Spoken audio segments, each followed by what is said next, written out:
રાજકોટમાં ગોંડલ રોડ પરના કૃષ્ણા પાર્ક સામેના સર્વિસ રોડ પર પાણીના ટેન્કરે બાઇકને ઠોકરે ચડાવતા બાઇક ચાલકનું ઘટના સ્થળે જ કમકમાટીભર્યું મૃત્યુ નીપજ્યું હતું, જ્યારે ટેન્કર ચાલક ટેન્કર રેડું મૂકી નાસી છૂટ્યો હતો। કોઠારિયા સોલવંટ પાસે રહેતા હમીરભાઈ પરમાર ઘેરથી હોન્ડા લઈ ભિક્ષાવૃત્તિ કરવા નીકળ્યા હતા અને રસ્તામાં કાળમુખા ટેન્કરે તેમને અડફેટે લેતા ઘટના સ્થળે જ તેમનું પ્રાણ પંખેર ઉડી ગયું હતું। મૃતક પોળ સવારના સમયે ઘરેથી નીકળી ગયા હતા અને તે દરમિયાન કૃષ્ણા પાર્ક સામે સર્વિસ રોડ પર પહોંચ્યા હતા, ત્યારે પાણીના ટેન્કર ચાલકે તેમના સમયે ઘરેથી નીકળી ગયા હતા અને તે દરમિયાન કૃષ્ણા પાર્ક સામે સર્વિસ રોડ પર પહોંચ્યા હતા, ત્યારે પાણીના ટેન્કર ચાલકે તેમને ઉલાળતા ફંગોળાઈને રોડ પર પડ્યા હતા। જો કે માથામાં ગંભીર ઈજા થતાં જ તેમના પ્રાણ નીકળી ગયા હતા। મૃતક પાસેથી મળેલા ફોન નંબરને આધારે તેમની ઓળખ કરવામાં આવી હતી। સવારના સમયમાં સર્જાયેલા જીવલેણ અકસ્માતને પગલે ઘટના સ્થળે લોકોના ટોળેટોળા એકત્ર થઈ ગયા હતા। તો બીજી તરફ કાળમુખા ટેન્કરનો ચાલક પણ ટેન્કર રેડું મૂકીને નાસી છૂટ્યો હતો। આથી પોલીસે ગુનો નોંધી તપાસ શરૂ કરી છે અને બનાવના પગલે મૃતક હમીરભાઈના પરિવારમાં કરુણતીકા સર્જાય છે। રાજકોટના હાદસામાં રેસકોર્સ સંકુલને નવા જ રંગરૂપ આપવા માટે મહાનગરપાલિકા તંત્રને તેના નાણાકીય વર્ષના બજેટમાં આ અંગે ખાસ જોગવાઈ કર્યા બાદ આ મેગા પ્રોજેક્ટ હાથ લેવામાં આવ્યો છે, જેને અમદાવાદના કાંકરિયા જેવું રળિયામણું બનાવવામાં આવશે।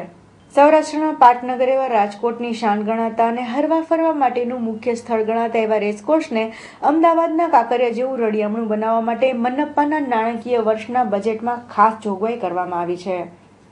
રેસકોર્સના નવીનીકરણ માટે કન્સલ્ટન્ટની નિમણૂક કરવામાં આવી છે। જો કે નવીનીકરણમાં રેસકોર્સની અંદર તેના મૂળ સ્વરૂપને જાળવી રાખવામાં આવશે તથા તેને વધુ સુંદર બનાવવામાં આવશે। આ માટે 4 થી 5 વિકલ્પો કન્સલ્ટન્ટને આપવામાં આવ્યા છે। રેસકોર્સ ડેવલપમેન્ટ માટે ₹20 કરોડ જેવી માતબાર રકમની જોગવાઈ પણ કરવામાં આવી છે।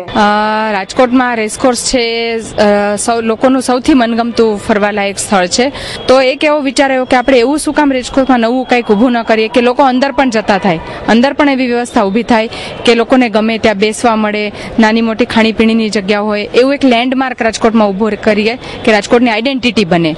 હસમુખ પટેલ એન્ડ કંપની કે જે લોકોએ વર્લ્ડ લેવલના સાબરમતી રિવરફ્રન્ટથી લઈને આવા ઘણા મોટા પ્રોજેક્ટ્સ કરેલા છે, એ લોકોએ આમાં સંમતિ દર્શાવી કે અમે તમારા માટે કામ કરશું અને ખરેખર એ લોકોએ ખૂબ સારો માસ્ટર પ્લાન તૈયાર કર્યો છે।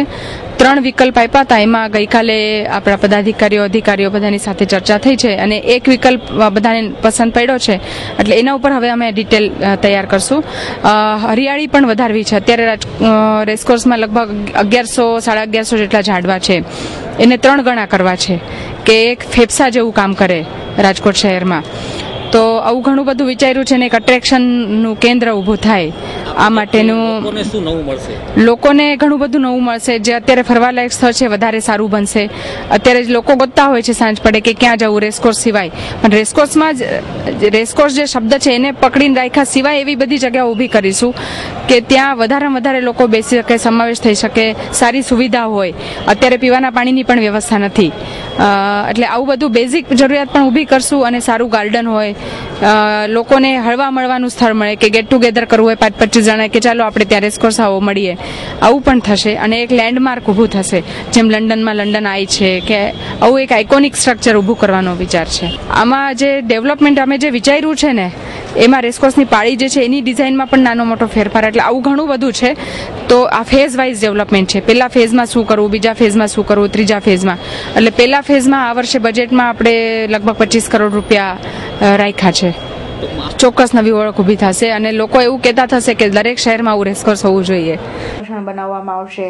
આ ઉપરાંત જે 20 કરોડની રકમની જોગવાઈ કરવામાં આવી છે તે રકમમાંથી રિંગ રોડ ફરતે વધારાની બેઠક વ્યવસ્થા, પાળી રિપેરિંગ, બ્યુટિફિકેશન, લાઇટિંગ, બાળકો માટે મનોરંજનના વધારાના સાધનો, ફૂડ ઝોન માટે અલગથી જગ્યા, ફુવારા સહિતના કામો સૂચવવામાં આવ્યા છે।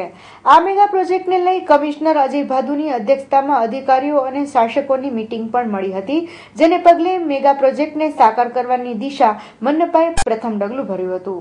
રેસકોર્સનું ગાર્ડન એક ફરવાલાયક સ્થળ છે, પરંતુ આ રેસકોર્સ ગાર્ડનને ફરીથી ડેવલપ કરવા માટે કન્સલ્ટન્ટની નિમણૂક કરવામાં આવી છે। કરોડોના ખર્ચે રેસકોર્સનું નવીનીકરણ કરવાની કાર્યવાહી હાથ ધરવામાં આવી છે, પરંતુ રેસકોર્સ ગાર્ડનનું નવીનીકરણ થશે કે કેમ તે આવનાર દિવસોમાં જ ખબર પડશે। કેમેરામેન પ્રવીણ પરમાર સાથે ભાર્ગવ આચાર્ય, અબ તક ન્યૂઝ, રાજકોટ।